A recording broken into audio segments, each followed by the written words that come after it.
Nala. Huh? Are you doing dishes? No.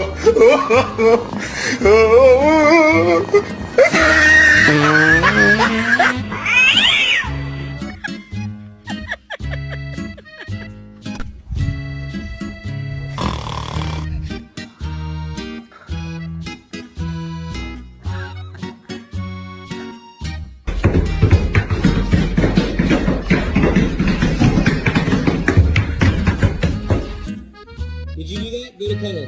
Hey, Kaden. Kaden.